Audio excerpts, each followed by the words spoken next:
La Seconde Guerre mondiale fut le conflit le plus dévastateur de l'histoire de l'humanité.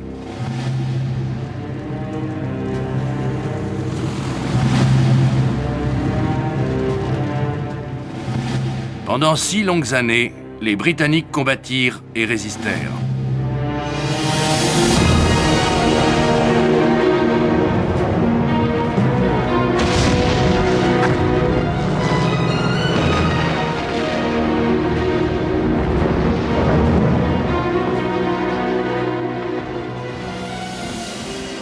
Ils témoignent à travers des lettres, des journaux intimes et des films en couleur. Ceci est leur histoire. Des milliers, des millions de jeunes vies détruites, 20 ans seulement après la dernière fois. Dieu ne peut pas laisser faire cela. Très chère maman, j'en ai vraiment marre. J'ai la nausée. Je ne peux plus manger. J'ai le cœur en travers de la gorge.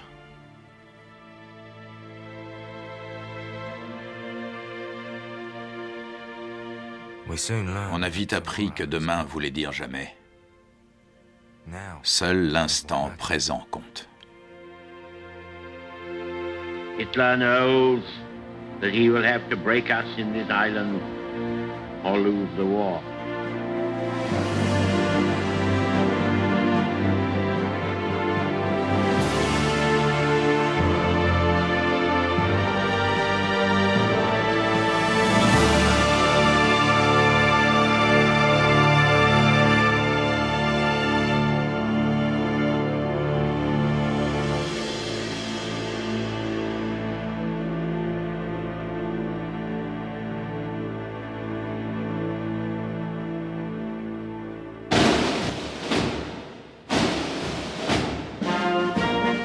Ce film en couleur du régiment du Hampshire en manœuvre à Seaford dans le Sussex a été tourné au mois d'août 1934. Certains sont des vétérans de la Première Guerre mondiale qui coûtent la vie à 750 000 Britanniques. On avait promis aux soldats et à leurs familles une nation à la hauteur de ces héros. Mais pour beaucoup, cela est demeuré un vœu pieux.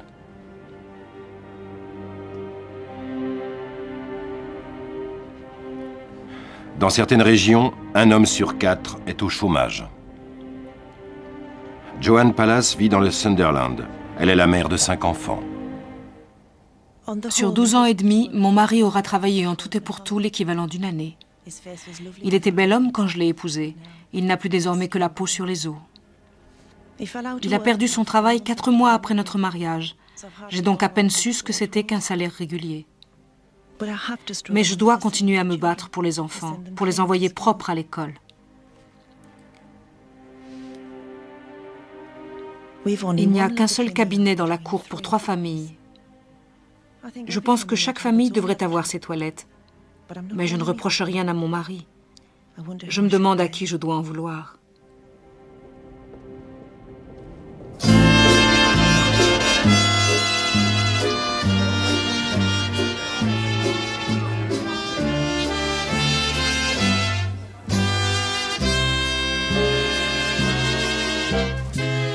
La Première Guerre mondiale a fait des ravages dans toutes les classes de la société britannique. À présent, les extrémismes et la montée du nazisme alimentent les conversations des dîners mondains. Carnet de bord du journaliste Philip Gibbs. Le groupe composé de gens d'âge mûr dîna dans un salon privé. On se mit aussitôt à parler de l'Allemagne. Dans les soirées, la conversation dérive inévitablement vers l'Allemagne et les Allemands. En ce qui me concerne, j'aime les Allemands, dit la dame à ma gauche. Je crois qu'Hitler est sincère quand il déclare désirer la paix. Pourquoi donc douter de sa parole? Après tout, les Allemands sont les gens les mieux organisés d'Europe.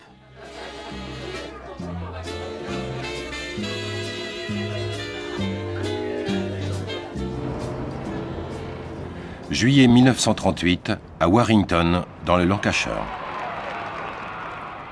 La foule accueille avec un enthousiasme tout patriotique le roi George VI et la reine Élisabeth. Mais on craint la guerre. Hitler a d'ores et déjà annexé l'Autriche et il a des vues sur la Tchécoslovaquie. Moira Charlton écrit dans son journal intime. Hitler veut la guerre. Comment peut-on vouloir plonger l'Europe dans la guerre? Des milliers, des millions de jeunes vies détruites, 20 ans seulement après la dernière fois. Ce n'est pas possible. Dieu ne peut pas laisser faire cela. Neville Chamberlain, le Premier ministre britannique, s'efforce d'apaiser Hitler. La guerre terrifie Chamberlain. How horrible, fantastic, incredible it is that we should be digging trenches and trying on gas masks here because of a quarrel in a faraway country between people of whom we know nothing. Cet après-midi, par mesure de précaution, les officiers et les soldats des unités de défense antiaérienne ont été rappelés. Par précaution également, les permissions des officiers et des soldats de la Royal Air Force ont été suspendues. Hitler a accepté de différer l'ordre de mobilisation générale de 24 heures. Demain, chaque foyer du pays recevra le manuel de défense passive du ministère de la Défense. On recherche des volontaires pour encadrer la défense passive. Du Warwickshire, Alison Christopher écrit à son fiancé, engagé dans la Royal Artillery en Inde. 29 septembre 1938. Cela fait des jours que je n'ai pas vu quelqu'un sourire. Les gens ont l'air d'avoir vieilli de 10 ans. Tout le monde se met à creuser des terriers comme des lapins. Ce qui ne fut pendant si longtemps qu'une improbabilité presque amusante est brusquement devenu une ombre noire qui menace l'Angleterre. Guerre, guerre, guerre. J'en ai assez de ce mot. Des évacuations, des masques à gaz, des crises et des ultimatums.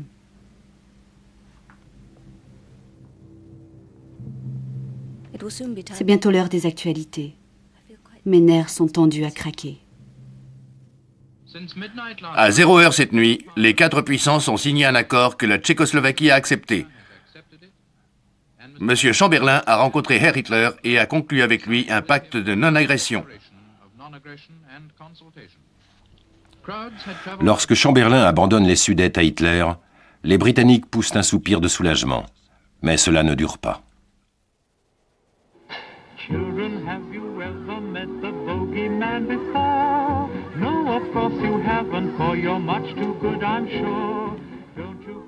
Les préparatifs de guerre continuent.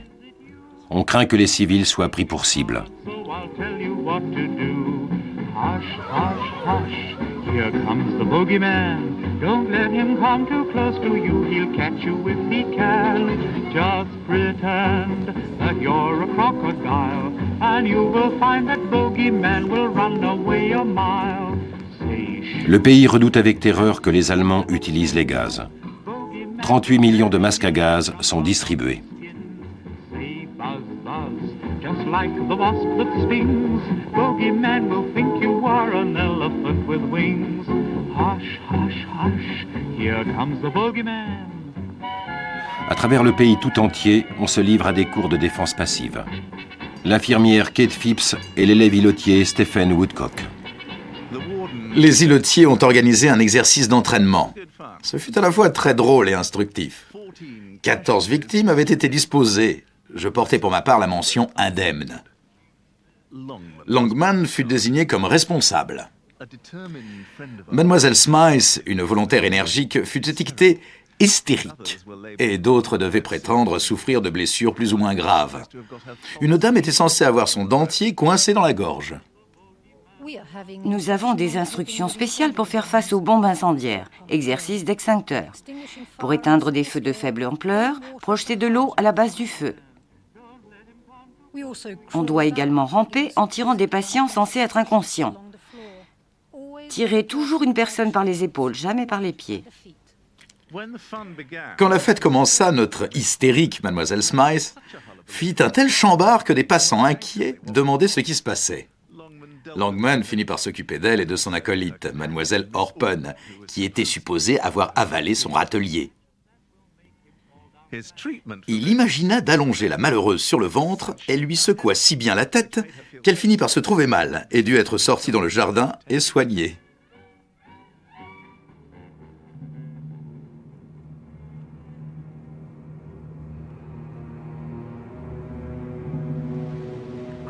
La grande question est de savoir où l'on doit conduire les victimes d'une attaque au gaz. Qui doit-on soigner en priorité, les blessés ou les gazés?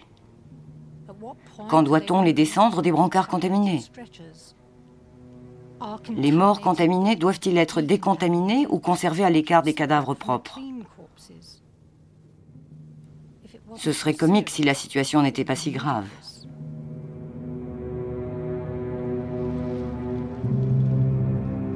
En septembre 1939, Hitler s'est emparé du reste de la Tchécoslovaquie et a conclu un pacte secret avec Staline. La Grande-Bretagne et la France promettent de défendre la Pologne. Le 3 septembre, Chamberlain s'adresse à la nation. This morning, the British ambassador in Berlin handed the German government a final note that they were prepared at once to withdraw their troops from Poland. A state of war, I have to tell you, would exist between us, that no such undertaking has been received, and that consequently this country is at war with Germany.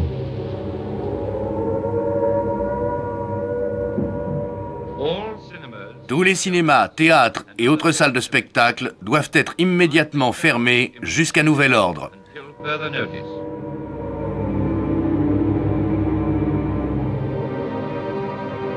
Dans la soirée, Moira Charlton écoute l'allocution du roi.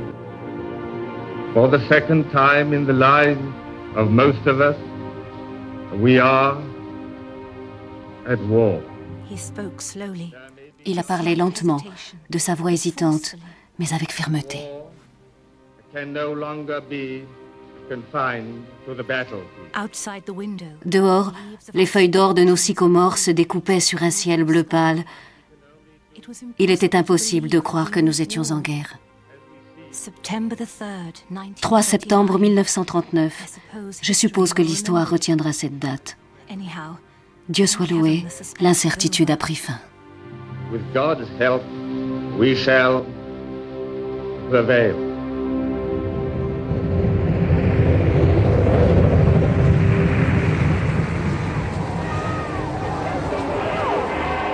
Tout individu âgé de 18 à 41 ans est astreint à la conscription. À la fin de l'année, plus d'1,5 million d'hommes sont sous l'uniforme.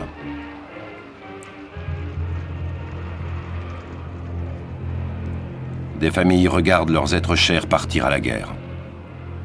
Nella Last a rejoint le service volontaire féminin à Barrow-in-Furness. Son fils Cliff est âgé de 20 ans. Mon petit va quitter la maison. C'est terrible de l'imaginer devoir tuer des garçons de son âge, de l'imaginer faire mal et avoir mal. Pour nous qui avons connu l'angoisse de la dernière guerre, tout nous revient brutalement en mémoire. Les jeunes qui partent la fleur au fusil et qui ne reviendront jamais. J'ai envie de hurler.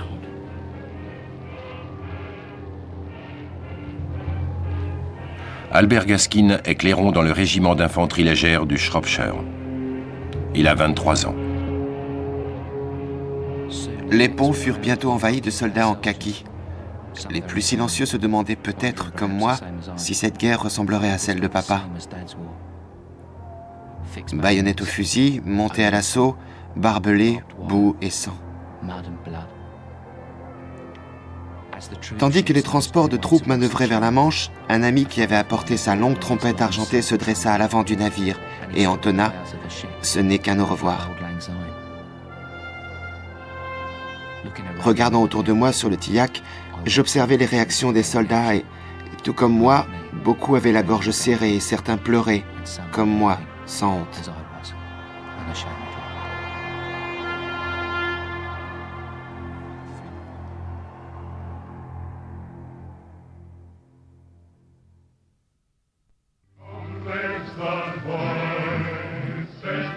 Tandis qu'Adolf Hitler et ses armées déferlent sur l'Europe du Nord, Oswald Mosley et ses fascistes britanniques défilent dans Londres.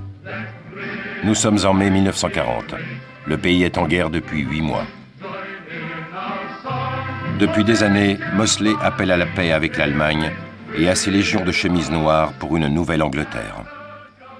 Brother black shirts, my comrades in the struggle. We are fighting for nothing less than a revolution in the spirit of our people. We must be worthy of our mission. The black shirts are those who are summoned to lead the people to a new and a higher civilization. Le British Union of Fascists avait adopté le symbolisme nazi, leur bannière rouge sang et même leur hymne à la gloire d'Horst Wessel.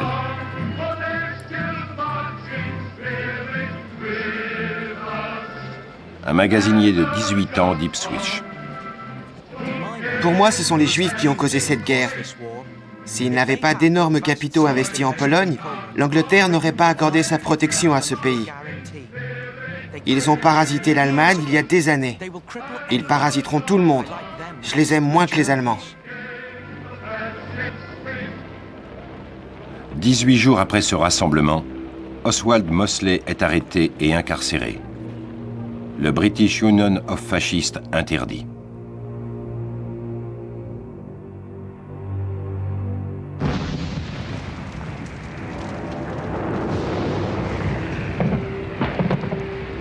Ce matin à l'aube, l'armée allemande a envahi la Hollande et la Belgique à l'issue d'opérations terrestres et aéroportées. Without warning or excuse, Hitler added another to the horrible crimes which already disgrace his name. Le corps expéditionnaire se livre à une bataille acharnée dans le secteur nord du front occidental. Nous croisons des groupes de Belges épars transportant leurs pauvres biens sur le dos ou à la main dans des valises bon marché. Les troupes ennemies ont été attaquées sans interruption par des bombardiers lourds et moyens. Un de nos appareils n'est pas rentré à sa base. Le 10 mai 1940, Chamberlain s'adresse à la nation. I sought an audience of the king this evening and tendered to him my resignation, which His Majesty has been pleased to accept. La Grande-Bretagne est à présent pourvue d'un nouveau Premier ministre, Winston Churchill. But now one bond unites us all, to wage war until victory is won, and never to surrender ourselves to servitude and shame, whatever the cost and the agony may be. Churchill est convaincu d'incarner le destin. À travers son journal intime et un film amateur, Robert Menzies, alors Premier ministre de l'Australie, nous offre un portrait saisissant du chef de guerre du Royaume-Uni le temps d'un week-end dans sa résidence secondaire de Chequers. L'allée et le rond-point ont été gazonnés. Ils constituaient un repère trop visible pour une attaque aérienne et la demeure est gardée de près. Je rencontre à nouveau Madame Churchill, en grande forme, et prête à contredire le grand homme, ainsi que Mary Churchill, 17 ans, la plus fraîche et ravissante jeune fille que j'ai vue depuis des lustres. C'est vraiment une famille très étonnante. Winston entre, vêtu d'une espèce de cotte de travail en drap bleu, dotée d'une fermeture éclair sur le devant. Le cabinet de guerre de Winston est composé d'hommes qui sortent tous de l'ordinaire. On trouve notamment Attlee, sage, pragmatique, réservé, un individu paisible. Anthony Eden, sans conteste un grand ministre des Affaires étrangères. Ernest Bevin, un dirigeant syndicaliste vigoureux qui n'oublie jamais de dire ce qu'il pense. Et Herbert Morrison, un superbe titi de Londres dont la mèche indisciplinée lui donne des allures de cacatoès et qui personnifie à merveille l'esprit anglais. Ils forment un groupe remarquable, mais on sait tout de suite qui le dirige. Depuis qu'elle est engagée, Winston nourrit une véritable passion pour la guerre. Il ne pense à rien d'autre. Il ne cherche ni détente, ni repos, et ne comprend pas pourquoi d'autres y aspireraient. Il n'y a pas de place pour la défaite dans son cœur.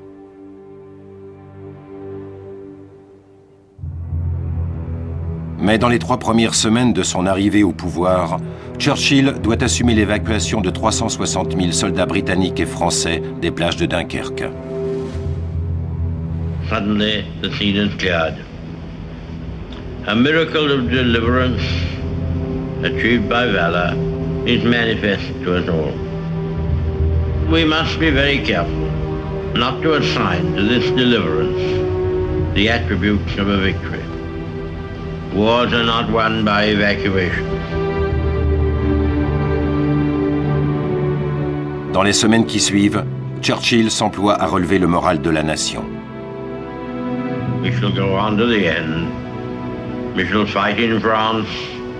We shall fight on the seas and oceans.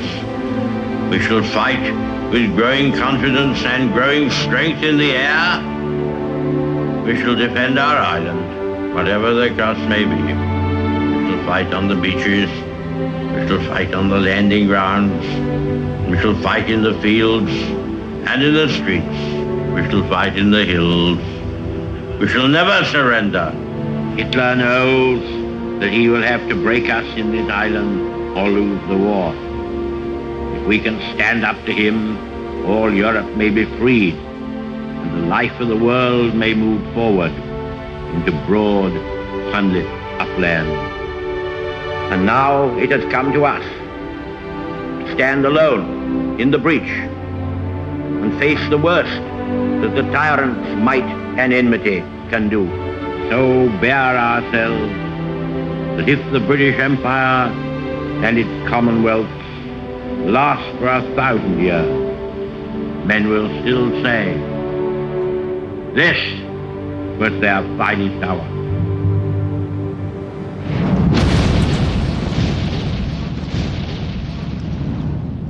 En prévision d'une invasion allemande, la Grande-Bretagne commence à se fortifier.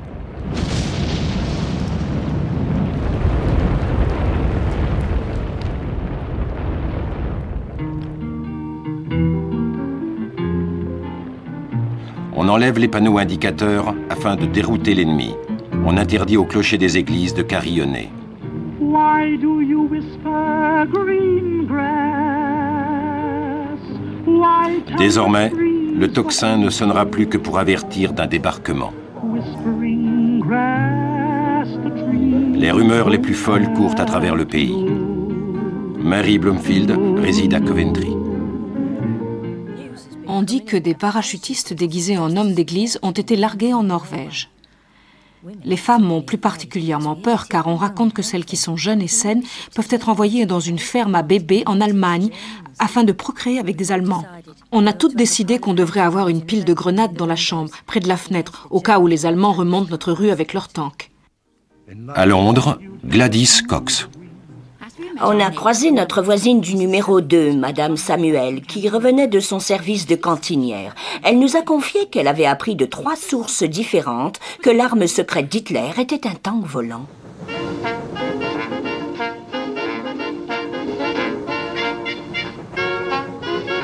Redoutant des pertes civiles, le gouvernement envoie près de 2 millions d'enfants à la campagne.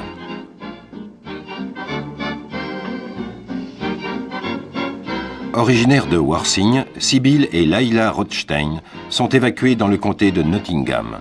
Sibyl a 11 ans, Leila seulement 6. On a eu beaucoup de mal à raisonner Leila. Un matin, elle avait le mal du pays et je ne savais pas comment la réconforter. Je lui ai demandé ce qu'il arriverait si tous les soldats pleuraient et qu'on ne gagnait jamais la guerre. Comme ça n'avait guère d'effet, j'ai dû inventer autre chose. Je suis sûre que vous apprécierez la lettre très amusante de Leila. Avec tout mon amour, Sibyl. Chère maman et papa, j'ai été sage la semaine dernière. Je regrette de ne pas avoir été gentille. J'ai un mari, il s'appelle Kenneth Farrow. Quand je rentrerai à la maison, vous croyez qu'il y aura une place pour mon mari? Quand je serai prête à épouser Kenneth, il aura 27 ans et moi 20. Kenneth est un gentil garçon. Je vous embrasse tous, Leila. 5, 6, my heart does tricks as a picture, all your charms. 7, 8. Les enfants évacués ne sont pas tous heureux dans leur nouvelle maison. Chère maman et papa, même si c'est la dernière chose que je doive faire sur Terre, je rentrerai à la maison pour Noël. Vous n'avez pas arrêté de me le promettre. Vous êtes d'accord, je ne vois pas pourquoi je rentrerai pas. Je serai plus utile à Londres qu'ici. Ici, je ne suis qu'une calamité pour la Cornouaille et le gouvernement.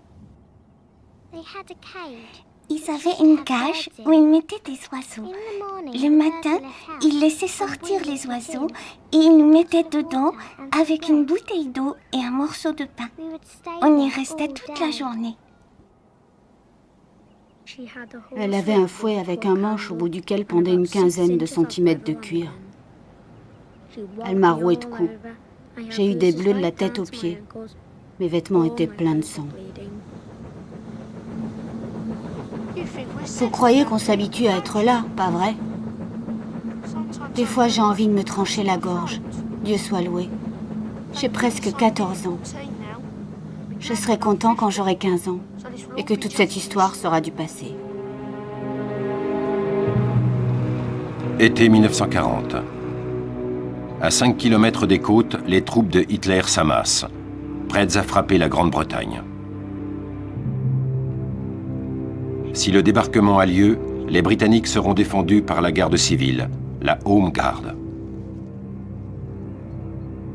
Le colonel Andrew Elliott publie ses conseils personnels dans un pamphlet « Tirer pour tuer ». Lors de l'invasion de l'Angleterre, il n'y aura pas de quartier. Ce sera donc soit vous, soit le type en face, étant donné que la capture de prisonniers sera sans doute hors de question dans un camp comme dans l'autre. Les quelques agents de la 5e colonne seront actifs, alors soyez vigilants. Veillez à dissimuler des provisions pour une semaine. On ne peut sans doute trouver meilleure cachette que de les enterrer dans le potager.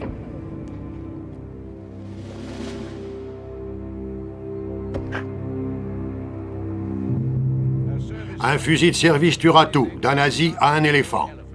Et si chaque balle de milicien porte, ou même seulement une sur deux, l'aventure deviendra très déplaisante pour les nazis.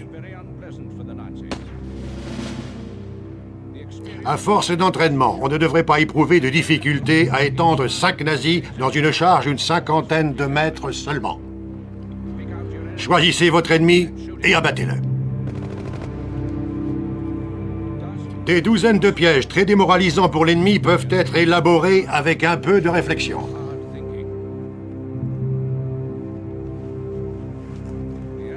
Le cerveau du Britannique moyen fonctionne plus vite que celui de l'Allemand moyen, ce qui en dit long.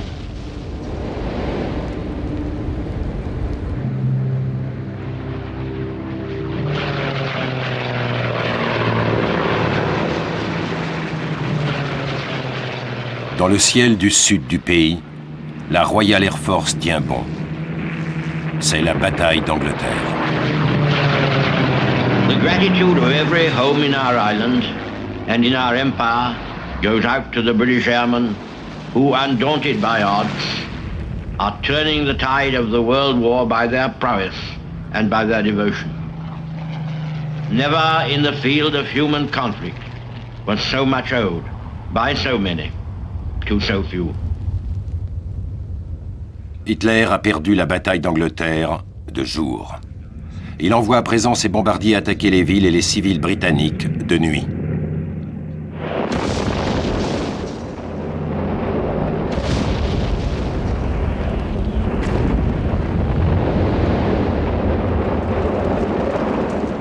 Gladys Cox et son mari Ralph vivent à Leamington Mansions, au nord de Londres.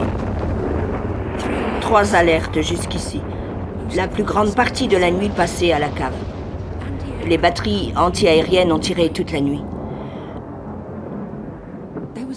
Le ciel rougeoyait comme un feu et au sud et au sud-est, les éclats d'obus fusaient comme des étoiles filantes dans l'atmosphère limpide.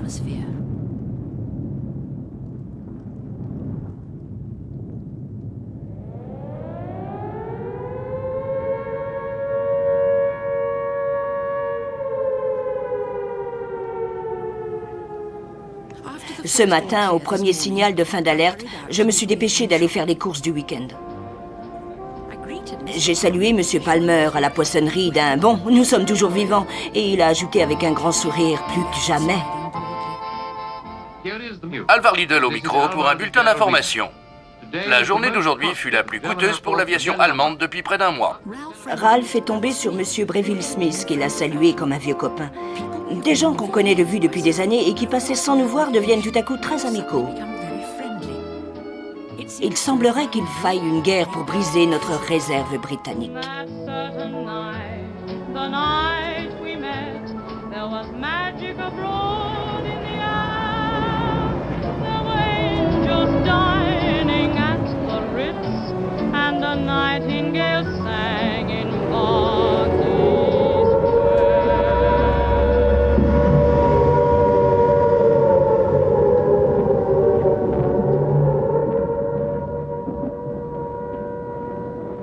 Le raid suivant est un désastre pour Gladys et Ralph Cox. Notre monde s'est effondré. Je suis assommée, fatiguée, tellement sonnée que je peux à peine penser et encore moins écrire. Ralph et moi sommes retournés à l'appartement. Mon intérieur si propre et bien rangé. Une indescriptible scène de désolation. Notre acte de mariage, la police d'assurance, toutes mes lettres. Il n'en restait pas même des cendres. Sous mon lit, ma boîte à souvenirs était ouverte, son contenu répandu sur la moquette humide. Tout ce qui pouvait avoir la moindre valeur avait disparu. L'œuvre des pillards.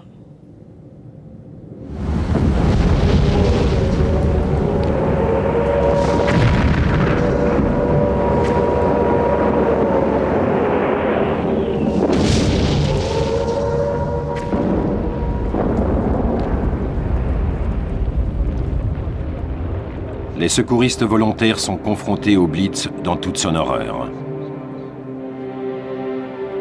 Bill Regan, un maçon de l'East End. Pas beaucoup dormi cette nuit. À l'aube, on est intervenu dans Dunkel Street, du côté d'Abbott's Road. C'était pas beau à voir. Peu d'espoir de retrouver des survivants. On a récupéré 3 paniers de restes. J'ai ramassé 2 pieds gauches. Un des gars a vu un corps perché sur le toit. Nobby Clark a escaladé la maison pour le récupérer. Il était salement mutilé. Il nous a fallu pas mal de temps, rien que pour déterminer que c'était celui d'une femme. Comme certains des hommes se sentaient patraques, on a sorti le rhum. Vu que je ne bois pas, j'ai donné ma part.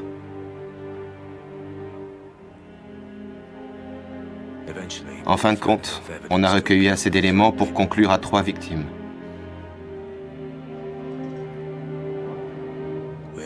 On commence à repérer l'odeur. Comme si tout devenait immonde.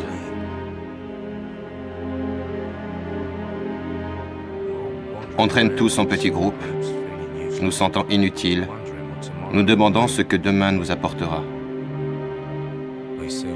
On a vite appris que demain voulait dire jamais. Seul l'instant présent compte. Au cours des 9 premiers mois, les bombardements font 40 000 morts, mais ce n'est qu'un dixième des pertes que l'on redoutait.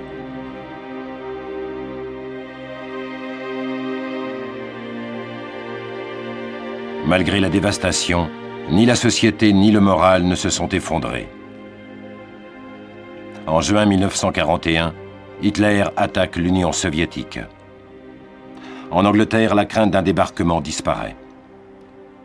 Mais par-delà les mers, on continue à perdre des batailles.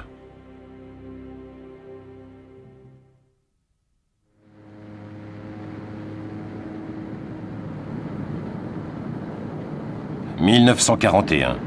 La Grande-Bretagne est en train de perdre la bataille de l'Atlantique.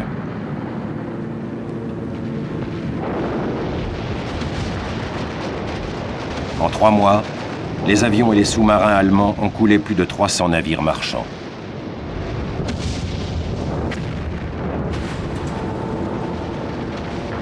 La situation est si désastreuse que Churchill ordonne que les chiffres soient gardés secrets.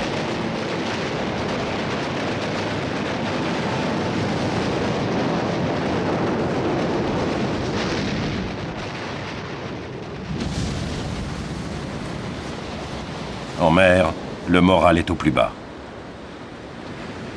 William Crawford n'a que 17 ans. Depuis le navire de guerre HMS Hood, il écrit pratiquement tous les jours à sa mère, à Édimbourg. Très chère maman, je t'écris encore aujourd'hui parce que ça me donne l'impression d'être plus près de la maison. Je sais que c'est mal de le dire, mais j'en ai vraiment marre. J'ai la nausée. Je ne peux plus manger, j'ai le cœur en travers de la gorge.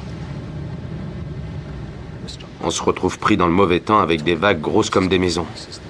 Elles se fracassent sur notre étrave. À l'instant où je t'écris, on vire de bord et j'entends les vagues s'écraser sur le gaillard d'avant.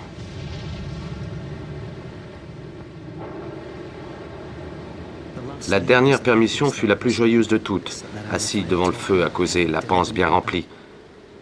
Oh maman, pourquoi ai-je dû quitter tout cela? Je me demande si tu pourrais pas écrire à l'amirauté en leur demandant de me trouver un travail à quai, à Rosite. Dis-leur que tu as 2 fils à la guerre et tout. Dis-leur bien mon âge. Si déjà je pouvais descendre de ce navire, ce ne serait pas si terrible. Bien. Salut maman. Je vous embrasse tous du fond de mon cœur. Bill.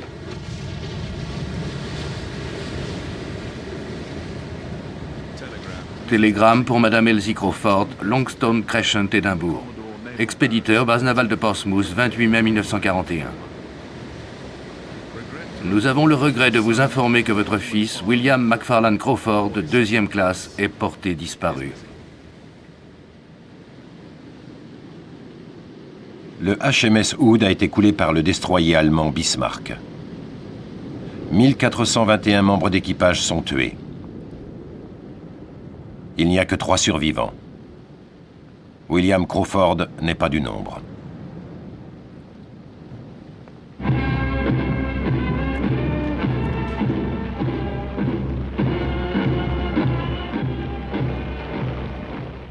« 1942 et la Grande-Bretagne souffre toujours. L'attaque japonaise sur Pearl Harbor en décembre 1941 a entraîné l'Amérique dans la guerre. Mais cela ne met pas fin aux défaites. Le Japon s'est rendu maître de la Malaisie sans rencontrer de réelle opposition. On signale également des attaques ennemies sur la Thaïlande et Hong Kong. À Shanghai, les Japonais ont coulé l'aviso britannique Pétrole. What kind of a people do they think we are? Is it possible they do not realize that we shall never cease to persevere against them until they have been taught a lesson which they and the world will never forget? Une assistante sociale de Birmingham, vers Hodgson. Les nouvelles sont désastreuses. On dirait qu'on s'effondre de toutes parts. Je déteste le nom de Benghazi, misérable ville. Singapour est tombé aux mains des Japonais. Tout le monde est très inquiet et personne ne sait quoi faire au juste. J'ai acheté une bouillotte de rechange dans la semaine. Il paraît qu'on ne pourra plus s'en procurer avant des années, alors je me suis dit qu'il valait mieux en avoir une en stock jusqu'à ce qu'on reprenne la Malaisie. L'aviation allemande a effectué de nombreuses attaques sur la Grande-Bretagne la nuit dernière. Les raids, qui ont duré plusieurs heures, ont visé diverses régions. On a signalé des appareils ennemis au-dessus de villes de la côte ouest de l'Angleterre, des Midlands du Nord, du Nord-Ouest, ainsi que sur la région de Londres. Au bout de 2 ans, le Blitz aura éprouvé le moral des habitants de chaque coin du pays. Gladys Hollingsworth. La ville de Coventry réduite en cendres en l'espace d'une nuit.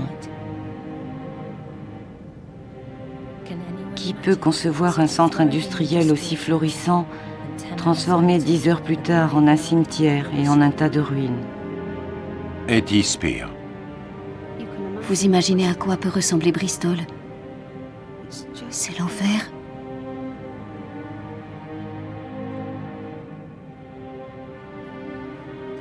Il ne reste rien de Castle Street, de tout un côté de Queen's Road, de tout Park Street. Je ne sais pas si on y aura encore droit, mais si c'était le cas, il ne resterait guère à détruire. À part les gens.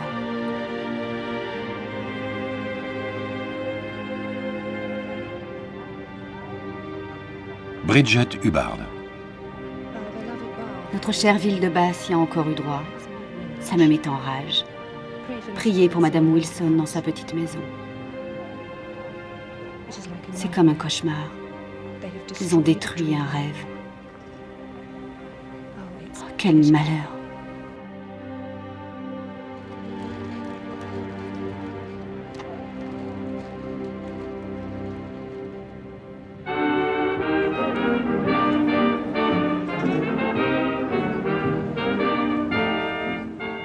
La guerre sur le front intérieur devient de plus en plus difficile. Tout est rationné et on fait toujours la queue. Helena Mott a 70 ans. Elle vit avec sa sœur à Teddington. Lord Woolton réduit la ration de viande. Il dit qu'on peut manger davantage de légumes. Les végétariens avaient des œufs au moins et du fromage, du lait et d'autres choses, mais avec toutes ces restrictions, comment pourrait-il maintenir la santé de la nation? J'aimerais assister à un dîner chez les Woolton 2 fois par semaine. Je vérifierai volontiers s'il réduit lui aussi sa ration de viande. Olive Cousins est institutrice. Elle écrit régulièrement à Leslie, son fiancé, qui est brancardier dans l'armée. Je crois que le coup le plus dur, c'est le rationnement des corsets et des soutiens-gorge. Pour certaines femmes, ce sont des articles de première nécessité. Vous autres, les hommes, avez de la chance. On nous prive de tous nos plaisirs. Le maquillage, les vêtements, les bas de soie. Tout ce qui fait qu'une vie de femme vaut d'être vécue. Le marché noir est florissant et les profiteurs prospèrent. Un ouvrier à Chester. Un type au boulot ramène plein de trucs. Tout ce que tu veux. Du porc, des œufs frais, du beurre. Combien il se fait, je ne pourrais pas te le dire. Il prend un jour de congé pour aller chercher sa camelote en plus. Le culot. Et si le contremaître applique, il se contente de dire « T'as un bout de viande pour moi, hein ?» Et le contremaître en croque comme les autres. Et le patron aussi. Je ne crois pas que ce soit normal.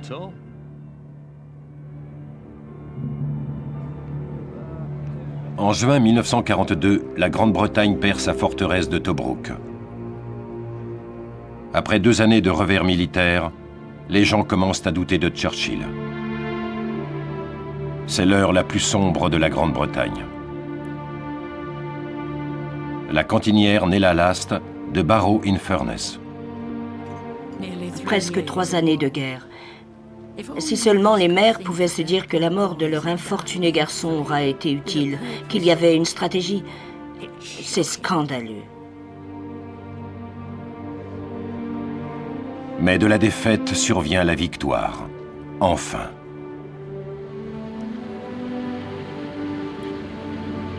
L'opération Torch.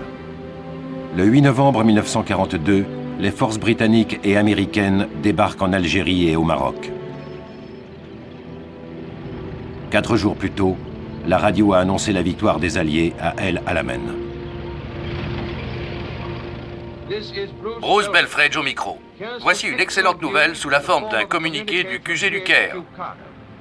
Après 12 jours et 12 nuits d'attaques incessantes par nos troupes aériennes et terrestres, les forces de l'Axe de la partie occidentale du désert opèrent une retraite complète. Moira Charlton a entendu la nouvelle à la maison, en Grande-Bretagne. Montgomery et la 8e armée semblent faire l'affaire. C'est comme si le courant s'était inversé. Rommel fait retraite. Cela doit être l'enfer pour les Allemands, et j'avoue que je m'en réjouis. C'est fantastique. Papa était tellement excité au petit déjeuner qu'il a englouti toute sa ration de beurre sur 2 toasts.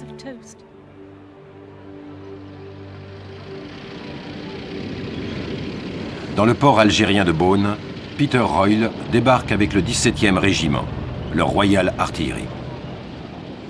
Très chère maman, tout va bien pour l'instant, même si les Huns se battent farouchement. On a essuyé quelques attaques de Stuka à Beaune. Dieu que j'ai eu peur.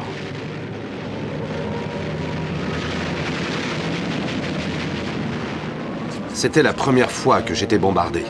La plus proche est tombée à 50 mètres.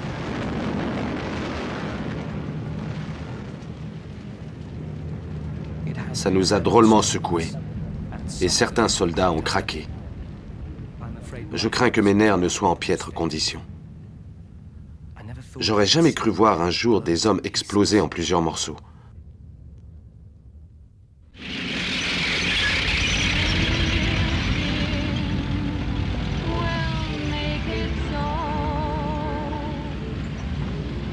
À travers le monde, Les troupes britanniques restent en contact avec leurs familles à travers les émissions d'une jeune chanteuse, Vera Lynn. Cette rubrique sera une sorte de rendez-vous où les maris et les femmes séparés par la guerre pourront être réunis par la musique. Night and day, you are the one. Les troupes britanniques et américaines acculent les Allemands à la retraite. Peter Royal s'apprête à attaquer leur Panzer. Les Boches tenaient les collines et nos canons étaient au nord du village. À 9 h du matin, 35 tanks descendirent dans la vallée.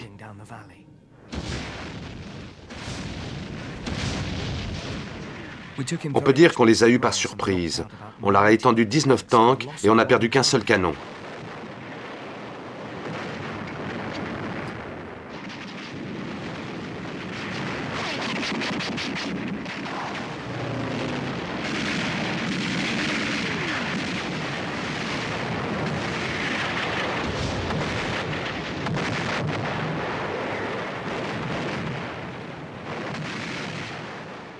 On a eu quelques pertes, notamment Ray Audi qui a été tué et Bill Old blessé au visage.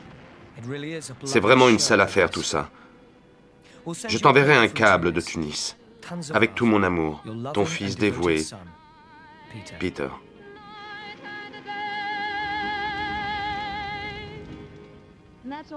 Et c'est tout pour mes nouvelles et ma musique d'aujourd'hui. À la semaine prochaine. Bonne nuit les garçons. Très affectueusement. Vera Lynn. 5 mois s'écouleront encore avant que les Alliés n'atteignent Tunis. Mais la victoire en Afrique du Nord est assurée. La bonne nouvelle déferle à travers le Royaume-Uni. Edith Baze de Newcastle écrit à un ami aux États-Unis. Chaque jour, les nouvelles sont si merveilleuses. Tu sais, tu aurais pu sentir la joie dans l'air quand vos soldats et les nôtres ont débarqué en Afrique du Nord. Le ras-le-bol s'évanouit. Si seulement je pouvais te dire comment tout le monde ici brûlait que les Alliés emportent une victoire pour changer. Désormais, tout le monde déborde d'enthousiasme. Maman a déjà son drapeau prêt pour le jour de la victoire. Ce sera une sacrée fête quand cette heure-là viendra.